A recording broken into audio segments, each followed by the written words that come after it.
Hello and welcome to Coffee and Crochet. My name is Cora and today we are going to talk about yarns.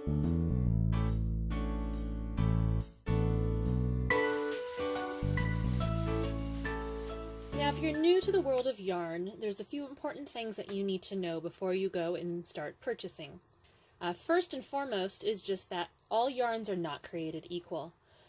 You can't go into a yarn store and just say, I am looking for a skein of red yarn. There are so many factors to consider. So I have a whole bunch of yarn pulled out. I'm going to take you kind of through the different kinds of yarns and the important features that you need to know.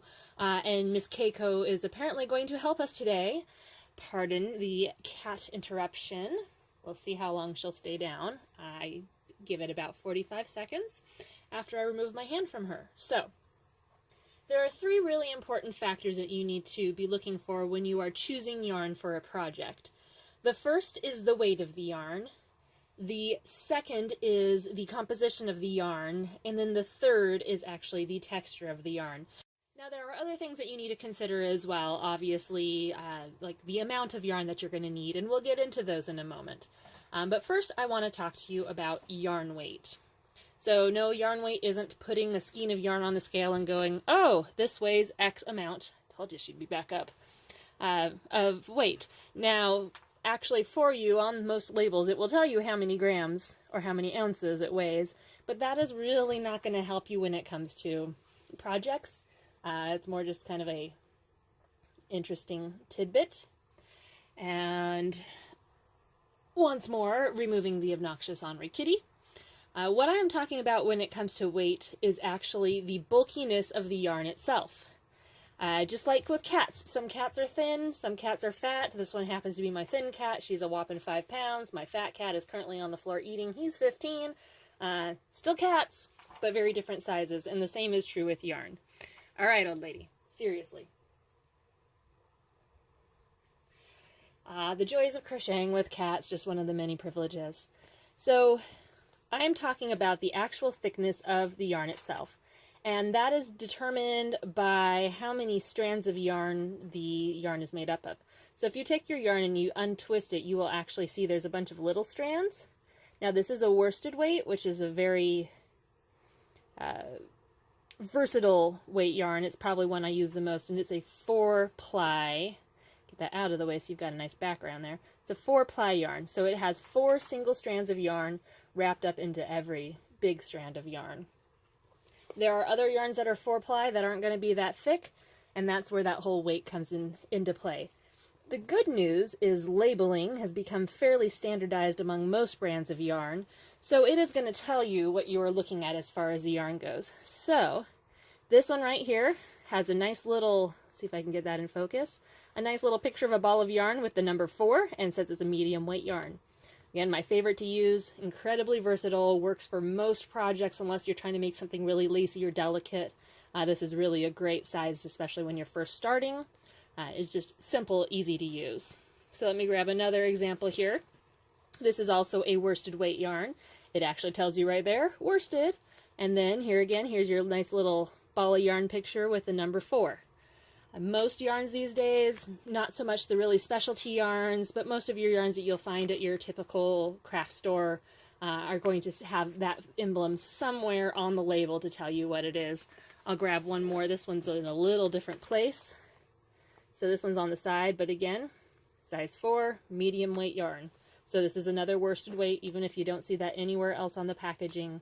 It is going to be the same thickness as far as the yarn itself goes as the other ones of these, even though they're 3 different brands from 3 different companies. To contrast, we grab something that's a little bit thinner for you. So this one is a lot smaller. It doesn't have 4 strands. It's actually, this one's I think just a single ply. See if it says. It does not. But this one, if you read on here, so you notice it has a ball of yarn with the number 2. This is a fine. It's a sports weight. Not quite a sock weight, it's a little bit thicker than that, but this is a really good one for certain projects too, especially if you're looking for something that's a little lacier in nature, or you're doing something that has to be really flat and solid. You can use a nice small crochet hook with this to get a pretty decent scarf or washcloth. Not this exact yarn. We'll get into composition in a moment, and we'll explain that. But if you compare this yarn side by side with a worsted weight, you can see that those are very, very, very different sizes. So this is actually about the same size as one of the plies that makes this up. So not exact, but pretty close. So something just to keep in mind. The size of crochet hook that you're using will also somewhat determine the weight of the yarn, and if you watch the Crochet Hook 101 video, it will talk a little bit about that as well, so I'm not going to get into it now. So the second factor that you need to be aware of is what the yarn is made out of. Different yarns are appropriate for different things. So looking on the back here again, this one is 100% acrylic, and of course it's ripped right through there. I do believe it says it on the front as well somewhere. Oh, apparently this one does not. So this is an acrylic yarn. It's synthetic, very durable, multi-purpose, easily washable. It will melt if it gets way too hot, but it has to get pretty gosh darn hot for that to happen. I'm going to grab another acrylic. So this one is also an acrylic yarn, different brand, different color, but made out of the exact same material. It's also a worsted weight, so here 100% acrylic. Get that in focus. And then if we turn this over here, we've got our number 4 medium weight. And then let me grab one more.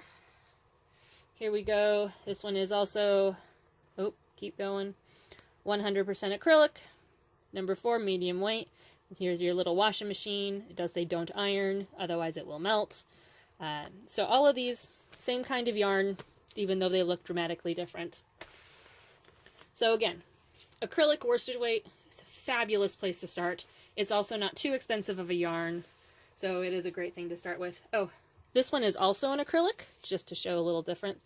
This one is much finer. I don't believe this one has the little emblem on here, but here's 100% acrylic, although as you can tell, this one is definitely different than the other ones that I've shown you so far. Now, synthetic fibers, again, super versatile, easy to care for. They don't require a lot of maintenance. You also have your natural fibers. So here is 100% wool, and this was actually brought back from Scotland from a friend who didn't take me, and so all I got was this lousy ball of yarn. Actually, it's not lousy, it's really lovely yarn. This one is a cotton, 100% cotton yarn. Again, nice natural fiber.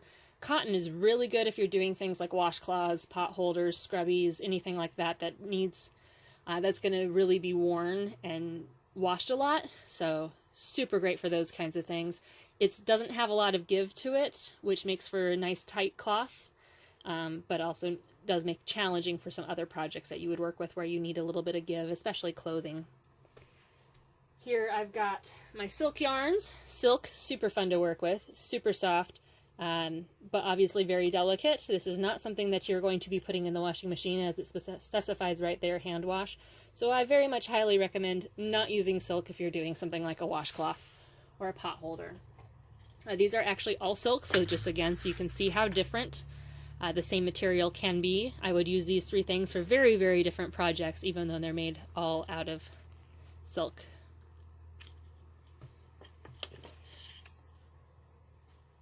The third factor in determining what kind of yarn you really need when you go into the store is actually going to be a visual thing. Sorry, I need a little hit of caffeine there. So, you've already determined you need a size 4. You want to stick with acrylic because it's easier to work with and you're making something that's going to have a lot of wear and tear on it. Alright, you want something that's beige and white. Beige and white. Now, same color scheme, both 100% acrylic. They both have right around 200 yards. They're actually even the same company. These were both purchased from Michaels. But as you can tell, one is definitely a lot shinier than the other. Now, depending on how much flash and bling you're going for, would dictate whether or not you want something that's got the sheen to it or you want something that's a little bit simpler and softer. A word of advice: go with this if it's going to be a fussy pattern, especially, or if you're a beginner, because these shiny materials are actually quite challenging to work with sometimes. They slip and slide over each other, which can make it a bit of a challenge when you're working with it. And I don't find that nearly as much with the plain acrylics that aren't all that specialty. The most important factor when you are choosing a yarn, though, is choosing something that you're going to enjoy working with. So, nothing against Red Heart. Again, great place to start when you're working because it is an economical yarn, but I find that this is a little bit on the rougher side, and I really don't like working with it that much. My hands get dried out, they'll chafe a little bit, I get some rope burn on my fingers when I'm using it. So you do want to sit there, touch. Most craft places aren't going to be upset with you, petting the merchandise before you purchase. And make sure it's something that you're not going to be annoyed with 30, 40, 500 rows down the way. I personally prefer the I Love This Yarn brand, which is a Hobby Lobby exclusive. All politics aside, it is a super soft yarn to work with, and I just don't find that it dries my hands out or creates the friction issues as much as some of the other yarns do. So touch, feel, and remember that you are going to be playing with that for the entire duration of whatever project you're working on. So get something that you're not going to be really annoyed with halfway through the project. Also, when you're purchasing a yarn, make sure that if there is a dye lot, that you try to get all of the yarn you need with that particular dye lot, because there can be variations.